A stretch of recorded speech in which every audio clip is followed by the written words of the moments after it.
السلام علیکم ناظرین، عوامی تناظر کے نئے ولاگ کے ساتھ میں ہوں خالد بھٹی۔ آج کے اس ولاگ میں ہم بات کریں گے کہ پاکستان میں معیشت بہتر ہو رہی ہے۔ پاکستان کے معاشی اشاریے جو ہیں وہ زیادہ سے زیادہ مثبت ہوتے جا رہے ہیں۔ کچھ پرابلمز اب بھی ہیں، لیکن جو معیشت ایک بہت زیادہ شدید بحران میں تھی، وہ اب بحران سے نکلتی ہوئی جو ہے وہ نظر آ رہی ہے۔ تو اب دیکھتے ہیں کہ اس ساری صورتحال میں عوام کو ریلیف کب تک ملے گا، یہ وہ سوال ہے جس کا جواب ابھی تک نہیں آ رہا۔ لیکن اس میں کوئی شک نہیں ہے کہ بہت سارے شعبے ایسے ہیں جہاں کی اب معیشت جو ہے وہ بہتری کی طرف جو ہے وہ گامزن ہے۔ اس موضوع کے اوپر آج ہم بات کریں گے اور جائزہ لیں گے کہ کون سی چیزیں ہیں جو بہتر ہو رہی ہیں، کون سی چیزیں ایسی ہیں جو کہ بہتر نہیں ہو رہی، جس پر کہ کام کرنے کی ضرورت ہے، جو معیشت کے لیے ابھی بھی مشکلات کا باعث بن سکتی ہیں۔ اس سے پہلے کہ ہم آپ کو تفصیلات فراہم کریں، تجزیہ دیں، آپ سے گزارش ہے کہ اگر آپ نے ہمارا چینل عوامی تناظر ابھی تک سبسکرائب نہیں کیا، اس کو سبسکرائب کر لیں۔ آپ کو ولاگ پسند ہے اس کو شیئر کریں، لائک کریں اور مہذب انداز سے اپنی رائے کا اظہار کریں۔ بیل آئیکن ضرور دبا دیں، ٹلی ضرور کھڑکا دیں۔ اب ہم بڑھتے ہیں اپنے آج کے موضوع کی طرف۔ پاکستان میں جو ترسیلات زر ہیں اس میں اضافہ ہو رہا ہے۔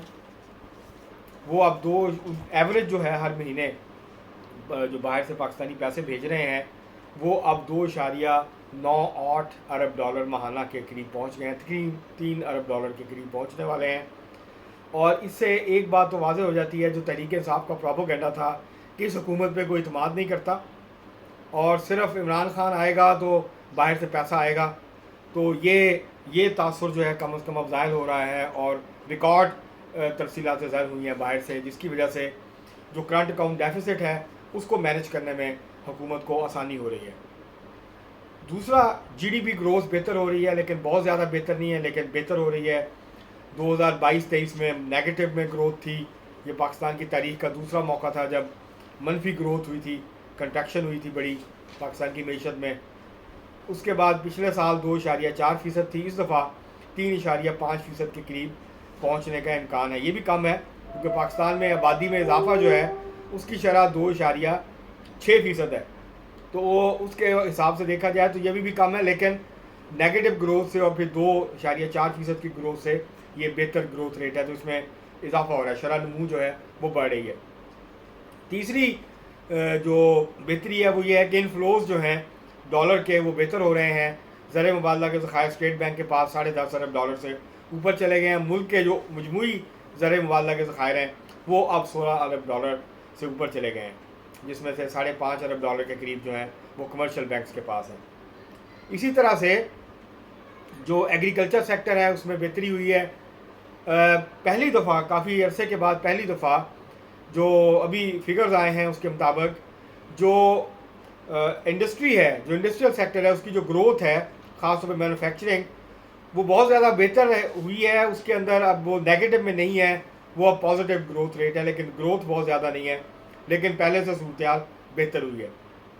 اسی طرح سے جو مہنگائی ہے اس کے بڑھنے کی شرح کم ہوئی ہے۔ مہنگائی اوور آل کم نہیں ہوئی ہے، لیکن مہنگائی میں جو اضافہ تھا جس کی شرح 39-40% تک چلی گئی تھی پچھلے سال، وہ اب 6.9% پہ آ گئی ہے اس مہینے۔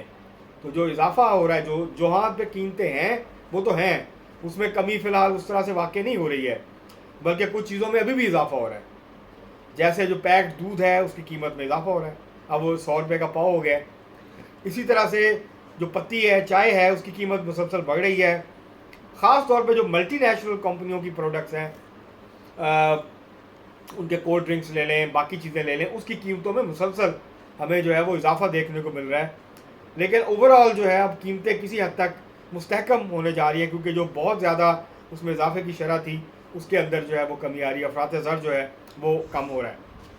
اس سے مہنگائی کا امپیکٹ ابھی عوام پہ نہیں آئے گا، اس کو کافی ٹائم لگے گا عوام کے اوپر آنے میں۔ تو اب یہ وہ بہتر چیزیں ہیں جو کہ بہتر ہو رہی ہیں۔ فارن انویسٹمنٹ آہستہ آہستہ بڑھ رہی ہے۔ ابھی سعودی ڈیلیگیشن پاکستان میں 2 دن سے ہے اور کوئی 2 ارب ڈالر سے زیادہ کے معاہدے اور ایم او یو سائن ہوئے ہیں۔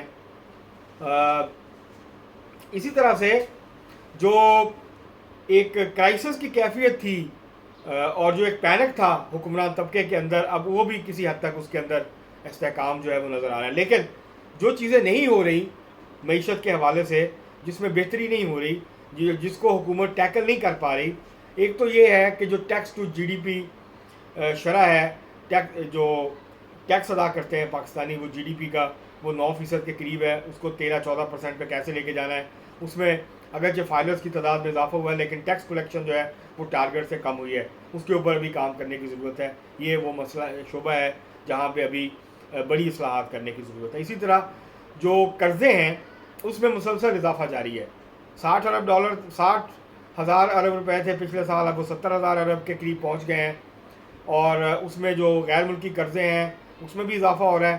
لیکن سب سے زیادہ اضافہ جو ہے وہ ملکی جو بینکوں سے حکومت قرضے لے رہی ہے اس کے اندر بہت اضافہ ہو رہا ہے. اور جب تک یہ ماڈل چینج نہیں ہوتا کہ قرضے لے کے ملک چلائیں گے، تب تک معیشت کو خطرات جو ہیں وہ لاحق رہیں گے. اور قرضوں کی جو بڑھنے کی رفتار ہے، جب تک اس میں استحکام نہیں آتا، اس میں کمی نہیں آتی، پاکستانی معیشت کے لیے مشکلات جو ہیں وہ رہیں گی. اور ہر چند سال کے بعد اگر معاشی استحکام نہیں آتا اور ان چیزوں کو ٹیکل نہیں کیا جاتا تو پھر جو ہے وہ ہر چند سال کے بعد پاکستان کو بار بار IMF کے پاس جانا پڑے گا ایکسٹرنل فائنینسنگ کے لیے. تو یہ وہ چیزیں ہیں جو کہ ابھی پرابلم ہے. تیسرا، انڈسٹریلائزیشن. حکومت انڈسٹری کے اوپر پیسہ خرچ نہیں کر رہی، اس کے اوپر کوئی پلاننگ نہیں نظر آتی کہ کس طریقے سے جو پاکستان کی انڈسٹریل پروڈکشن ہے اس کو بڑھایا جائے. اور پھر پاکستان کی جو ایکسپورٹ ہے کیونکہ اس کے ساتھ ہی لنکڈ ہے کہ کس طرح ایگریکلچر کی آؤٹ پٹ بڑھائی جائے، اس کی لاگت کم کی جائے اور اس کی جو ہے وہ پیداوار بڑھائی جائے. تو صنعتی پیداوار اور زرعی پیداوار کو بڑھائے بغیر آپ ایکسپورٹس میں خاص حد سے اضافہ نہیں کر سکتے. اور یہی وجہ ہے کہ ایکسپورٹس جو ہیں وہ نہیں بڑھ رہی. اب جو تجارتی خسارہ کم ہوا ہے اس کی وجہ یہ ہے کہ حکومت نے بہت حد تک امپورٹس کو کنٹرول کیا ہوا ہے، درآمدات کو کنٹرول کیا ہوا ہے. یہ برآمدات بڑھنے کی بدولت نہیں ہوا ہے. تو برآمدات میں بڑے اضافے کی ضرورت ہے. اس کے لیے ضروری ہے کہ پلاننگ کی جائے، میڈیم ٹرم، شارٹ ٹرم اور لانگ ٹرم، اور پھر اس کے اوپر کام کیا جائے، نئی انڈسٹریز لگائی جائیں اور زرعی پیداوار جو ہے اس کے اندر اضافہ کیا جائے، جو کہ نہ صرف یہ کہ ضرورت پاکستان کی عوام کی ضرورت پوری ہو سکے اور پھر جو ہے وہ ہم ایکسپورٹ کر سکیں اپنی جو زرعی پروڈکٹس ہیں. اور پھر زرعی پروڈکٹ کو، جو زرعی اجناس ہیں اس کو اینڈ پروڈکٹ میں یا ویلیو ایڈڈ میں کس طرح تبدیل کرنا ہے، اس کے اوپر کام کرنے کی ضرورت ہے. آپ را مٹیریل ایکسپورٹ کرتے جائیں گے تو اس کو آپ کو اتنا بینیفٹ نہیں ہے جتنا فنش پروڈکٹ بنا کے ایکسپورٹ کرتے ہیں تو اس کا آپ کو فائدہ ہے. تو یہ ابھی وہ چیزیں ہیں جس کے اوپر مزید کام. اور آخری جو بات ہے وہ یہ ہے کہ جو معیشت کا اوور آل ڈھانچہ ہے، جو ایلیٹ کیپچر ہے، جو اشرافیہ نے اپنی گرفت میں لیا ہوا ہے معیشت کو، اور یہ پاکستان کی معیشت کا ماڈل اب یہ بن گیا، اسٹرکچر اس طرح ہو گیا ہے کہ یہ صرف اشرافیہ کے لیے کام کرتا ہے، اشرافیہ کے مفادات کے لیے کام کرتا ہے، حکمرانوں کے مفادات کے لیے کام کرتا ہے. تو اس ڈھانچے کو تبدیل کرنا ایک بہت بڑا چیلنج ہے، اصل چیلنج ہے کہ کس طرح غربت کم ہو، بے روزگاری کم ہو، معاشی بدحالی غریب لوگوں کی کم ہو، پاکستان میں غریب لوگوں کی تعداد کم ہو، لوگ اپنے پاؤں پہ کھڑے ہوں، حکومت سے امداد یا گرانٹ لینے کی بجائے اپنی روزی کمانے کے قابل ہوں. تو یہ وہ ساری چیزیں جو کرنے کی ضرورت ہے. محض اعداد و شمار کے ذریعے اس میں کوئی شک نہیں ہے کہ بہت ساری چیزیں ایسی ہیں جس میں بہتری آئی ہے، آپ اسے انکار نہیں کر سکتے. لیکن جو معیشت کو چیلنجز درپیش ہیں، جب تک آپ اس کو ایڈریس نہیں کرتے سنجیدگی کے ساتھ تو وہ تو ختم نہیں ہوں گے. وہ تو وہ جو تلواریں ہیں وہ سر پہ لٹکتی رہیں گی پاکستان کی معیشت کی. تو یہ جو اشرافیہ کا جو ایلیٹ کیپچر ہے، اشرافیہ کا کنٹرول اور قبضہ ہے معیشت کے اوپر، اس کو چھڑوانا اہم ترین ذمہ داری ہے. اور جب تک یہ نہیں ہوگا پاکستان کی معیشت اسی طرح ہچکولے کھاتی رہے گی.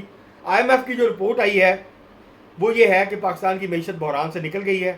پاکستان کی معیشت جو ہے اب وہ شرح نمو اس میں اضافہ ہو رہا ہے اور جو معاشی مشکلات ہیں پاکستان کی وہ کم ہو رہی ہیں. لیکن ابھی پرابلمز ہیں کیونکہ ہمارے زر مبادلہ کے ذخائر جو ہیں وہ دوست ممالک کی بدولت ہیں، ہمارے اپنے نہیں ہیں. $12 ارب جو ہیں وہ سعودی عرب، UAE اور چین کے ہیں. $10.5 ارب کے ہمارے پاس زر مبادلہ کے ذخائر ہیں. آج ان کو پیسے واپس کرنے پڑیں گے تو ہمارا پھر زر مبادلہ کے ذخائر ہمارے پاس نہیں ہوں گے، ہمارے پاس امپورٹ کے پیسے نہیں ہوں گے. تو یہ وہ صورتحال ہے جس کو ہمیں تبدیل کرنا ہے. ابھی بہت کچھ کرنے کی ضرورت ہے. اگر جو ہے وہ خوشی کے جو ہے وہ ڈنکا بجانا شروع کر دیا جائے یا شادیانے بجانے شروع کر دیے جائیں تو یہ موقع نہیں ہے. ابھی بہت کچھ کرنا باقی ہے. لیکن جو بہت زیادہ بحرانی کیفیت تھی وہ اب کم ہو رہی ہے. لیکن عوام کے لیے مہنگائی ایک مسئلہ ہے ابھی بھی، بے روزگاری ایک مسئلہ ہے ابھی بھی، جو روزگار پیدا کرنا ہے اس کے اندر پرابلمز ہیں ابھی بھی. عوام کو بہت ساری مشکلات کا سامنا ہے، دوائیاں مہنگی ہیں، باقی کی چیزیں مہنگی ہیں. تو یہ جو ہے یہ حکومت کے لیے وہ چیلنجز ہیں. عوام کو کیونکہ یہ ٹھیک ہے ماہر معیشت یا جو لوگ معیشت کو فالو کرتے ہیں ان کو تو نظر آ رہا ہے کہ معیشت بہتر ہو رہی ہے. عوام اس وقت مانیں گے جب ان کی زندگی آسان ہوگی، جب ان کے لیے چیزیں سستی ہوں گی، جب ان کے بچوں کو سستی تعلیم ملے گی، ان کو صحت کی سستی سہولتیں ملیں گی، ان کو سستا سفر ملے گا، ان کو جو ہے وہ سستے مکان ملیں گے، ان کو سستی دوائی ملے گی، سستی خوراک ملے گی، کھانے پینے کی چیزیں سستی ہوں گی. تو پھر لوگوں کو لگے گا کہ واقعی معیشت بہتر ہو رہی ہے اور حکمران جو دعوے کر رہے ہیں یہ صحیح ہیں، یہ سچے ہیں، یہ صرف جو ہے وہ محض دعوے نہیں ہیں یا جھوٹ کے اوپر مبنی نہیں ہے. تب تک جو ہے وہ لوگ اس کو عام پاکستانی محسوس نہیں کریں گے. لیکن پاکستان کی جو سرمایہ دارانہ معیشت ہے وہ بہتر ہو رہی ہے، اس میں اب کوئی شک نہیں ہے کہ اس آہستہ آہستہ جو کرائسس تھا وہ اوور کم ہو رہا ہے. لیکن پرابلمز جو ہیں وہ ابھی بھی موجود ہیں، اور جب تک یہ پرابلمز پہ اوور کم نہیں کیا جاتا، ان پہ قابو نہیں پایا جاتا، معیشت جو ہے وہ پوری طرح سے اپنے پاؤں پہ اس طرح سے کھڑی نہیں ہو پائے گی. اب تک کے لیے اتنے، بہت شکریہ.